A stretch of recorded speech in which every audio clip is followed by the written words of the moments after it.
Hey guys, welcome back. Hope you're all doing well. Hello. It's time for What's for Dinner. It's about 1:30 on Sunday afternoon. We just got home from church and have the family here, so we're all going to be sitting down doing a family dinner. But we made a big dinner today, so we wanted to kind of include everybody and show everybody what we were doing today. You can come start over Okay, here. I will come start then. So we started off by doing ribeyes and brats. I was barbecuing or grilling these outside while Teresa was inside doing some of the stuff in here. But these are from our local butcher. So we've got the ribeyes, and then these brats are Philly cheesesteak brats, also from a local butcher. So these are absolutely delicious. We had them for the first time a couple of weeks ago. Really liked them. And there's my plate there. So I've got 2 brats, and I've got plenty of butter, Amish full cream butter. And then there's Teresa's ribeye, a little bit more on the rare side, and then she's got her Kerrygold butter on there. Then we've got our air fried bacon in our well-loved and well-used air fryer. That's our Instant Vortex Pro. We got that on Amazon. And then here we have some cheese bread Teresa made. Teresa, what do you do to make the cheese bread? I just Is it put complicated? shredded cheese, and it didn't come out like normal. Maybe I didn't make it thick enough, but yeah, just melted cheese with lots of grease. On some parchment paper. Yep. Okay. And then, yum, garlic spinach dip. Yep. Yeah, so how do you make this? What's the deal? Yeah. It's cream cheese, sour cream, mozzarella cheese, Parmesan cheese, fresh garlic, and spinach. How long does that take to cook? This took a little longer because it's thick and I had to get it warm in the center, so probably took about 40 minutes to cook. Yeah, you prepped this last night, but then today Yeah. you just had to warm it up or basically Yeah. cook it. And you did all that again while I was barbecuing. Yep. And then we've got, of course, our eggs sauteed in butter. Delish. All right, so quick question. Will any of this delicious food that we made today cause our blood sugar or our insulin to spike?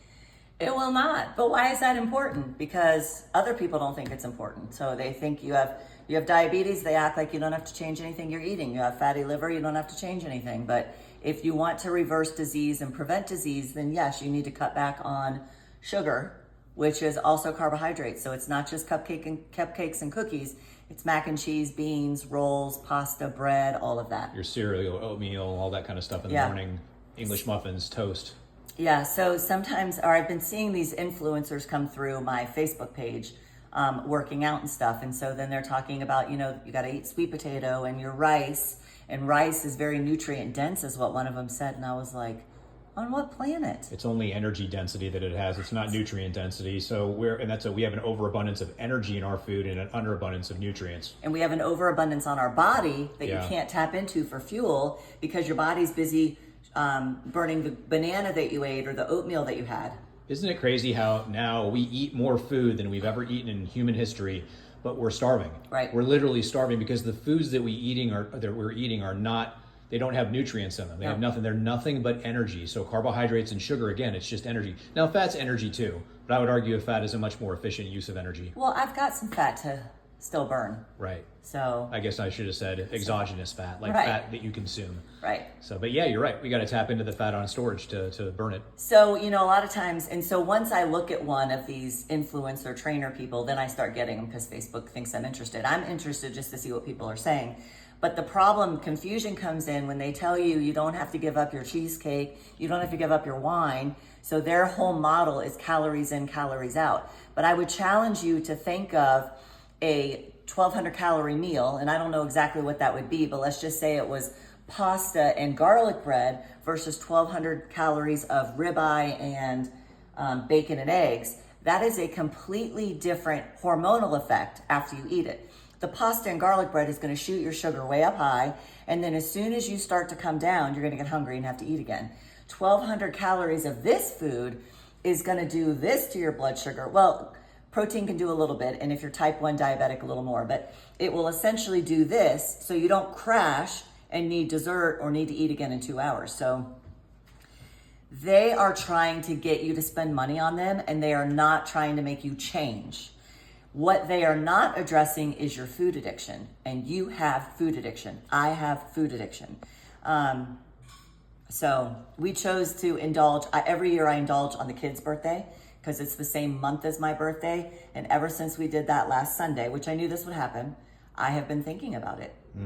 It's not just, sorry, did I interrupt you? No, go ahead. I often think about what you were just saying about, if you're going to see somebody, a nutritionist, a dietitian, a health coach, a personal trainer, whoever they are, if they're not addressing these three things I'm about to tell you, then I would say that they are remiss in what they're doing. The first thing is what Teresa mentioned, is food addiction, okay? What good does it do for an alcoholic to quit drinking beer? How many times who out there knows an alcoholic and knows how many times people have tried to quit their alcohol or their cigarettes? Right. I lived with that.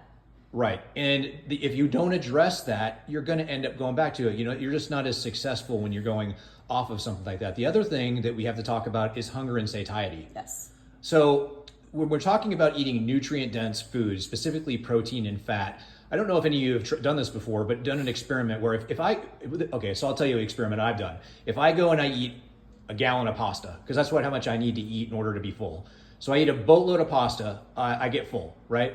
But in about 20 minutes, 25, 30 minutes, I am hungry again, which has to do with the fact that you're going on a roller coaster with your blood sugar and your insulin.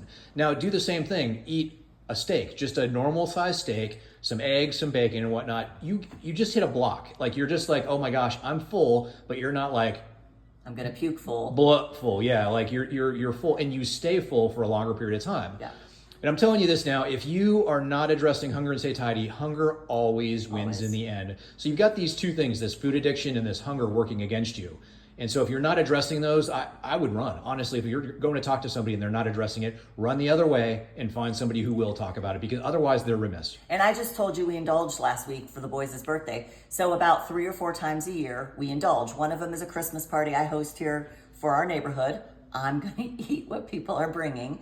But not pretending that you aren't an addict and pretending like this is easy if they don't fill it with protein and fat or whatever. So the big thing I have against trainers is you need to go get labs done. They can't order and read them for you. You have to go to an independent lab place that doesn't require a provider order. And you need to find out your HOMA IR score, your fasting glucose, your fasting insulin, your hemoglobin A1C, your triglycerides and HDL ratio, and you got to calculate your height to waist circumference.